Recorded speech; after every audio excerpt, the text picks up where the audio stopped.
পরবর্তী খবরে নজর রাখবো কলকাতায় আত্মঘাতী যুবক।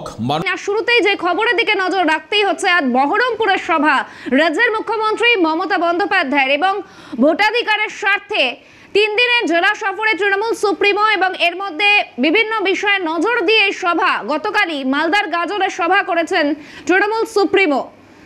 এসআইআর আবহে জেলা সফরে রাজ্যের মুখ্যমন্ত্রী মমতা বন্দ্যোপাধ্যায় আজ মুর্শিদাবাদের বহরমপুরের সভা মুখ্যমন্ত্রীর। সরাসরি এই মুহূর্তে সঙ্গে রয়েছেন প্রতিনিধি শুভজিৎ দে। শুভজিৎ, আজ বহরমপুরের সভা মুখ্যমন্ত্রীর এবং হুমায়ুন কবির তিনি থাকবেন সভায়, এমন একটা সম্ভাবনাও জানা যাচ্ছে, কি কি আপডেট?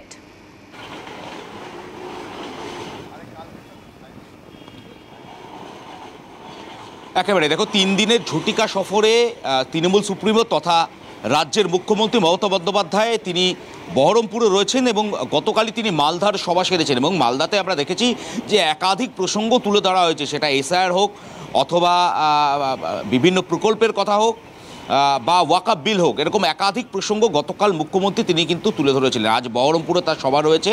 ইতিমধ্যে স্টেডিয়াম মাঠ যেখানে সভা করার কথা মুখ্যমন্ত্রী মমতা বন্দ্যোপাধ্যায়ের, সেখানে কিন্তু একেবারে সাজে সাজে রব, তুমি দেখতেই পাচ্ছ চারিদিকে মুখ্যমন্ত্রী মমতা বন্দ্যোপাধ্যায়ের পোস্টার লাগানো হয়েছে। এবং সবথেকে গুরুত্বপূর্ণ যে বিষয়, গতকালও মুখ্যমন্ত্রী তিনি বারংবার তুলে ধরেছেন যে কিভাবে বিভিন্ন প্রকল্পের মাধ্যমে মানুষ উপকার পেয়েছেন। 14.5 বছরের যে খতিয়ান, সেই খতিয়ান তিনি কিন্তু তুলে ধরেছিলেন সাধারণ মানুষের কাছে, মালদাবাসীর কাছে শুধু তথা রাজ্যবাসীর কাছে।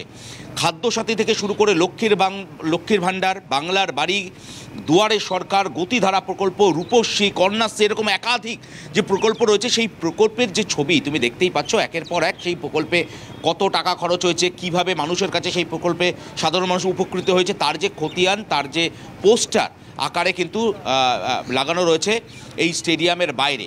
ইতিমধ্যে এই স্টেডিয়ামে 1 লক্ষ মানুষের আসার কথা রয়েছে।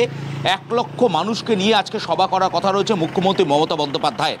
একদিকে যেরকম এই সভা এবং সভাকে কেন্দ্র করে আগামী দিনে এসআইআর থেকে শুরু করে একাধিক প্রসঙ্গ রয়েছে। কেন্দ্রীয় বঞ্চনার কথা বারংবার গতকাল মুখ্যমন্ত্রী তিনি তুলে ধরেছিলেন, সেই কেন্দ্রীয় বঞ্চনার কথা রয়েছে। এছাড়া নয়া কি বার্তা মুর্শিদাবাদ জেলা প্রশাসন থেকে শুরু করে মুর্শিদাবাদ নেতৃত্বের কাছে পৌঁছে দেন মুখ্যমন্ত্রী মমতা বন্দ্যোপাধ্যায়, সেটা একদিকে যেরকম নজর রয়েছে, অন্যদিকে হুমায়ুন কবির কিন্তু একটা বড় ফ্যাক্টর। ইতিমধ্যে আমরা জানি একাধিকবার একাধিক প্রসঙ্গে হুমায়ুন কবির তিনি কিন্তু হুঙ্কার দিয়েছেন, আর সেই জায়গা থেকে দাঁড়িয়ে হুমায়ুন কবির আজকের সভায় যোগ দিচ্ছেন কিনা সেটা যেরকম একদিকে দেখার, অন্যদিকে হুমায়ুন কবিরের উদ্দেশ্যে কী বার্তা মুখ্যমন্ত্রী স্বয়ং দেন সেটাও কিন্তু এই মুহূর্তে দেখার। শাহানা, ধন্যবাদ শুভজিৎ। সরাসরি সঙ্গে ছিলেন প্রতিনিধি শুভজিৎ দে। ভোটাধিকার রক্ষার্থে এই সভা আজ মুর্শিদাবাদের বহরমপুরে জনসভা মমতা বন্দ্যোপাধ্যায়, 3 দিনের জেলা সফরে তৃণমূল সুপ্রিমো।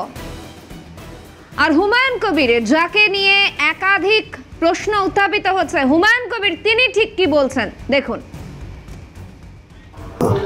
ভিসি হয়েছে, ভিসি করেছেন উনি স্টেটের সমস্ত জেলা শাসক, জনপ্রতিনিধি, এক্সটেনশন অফিসার, লাইন ডিপার্টমেন্ট সবাইকে নিয়ে যেটা ভিসি করেছেন, কালকে ভিসিতে অ্যাটেন্ড করেছে। বাকি উনি যখন হেলিপ্যাডে নেমেছেন তখন আমার জরুরি কাজ ছিল, আমি বাড়ি চলে এসেছি, দেখা হওয়ার সুযোগ হয়নি। কালকে তো সভা আছে, কালকে যাচ্ছে? হ্যাঁ যাচ্ছি।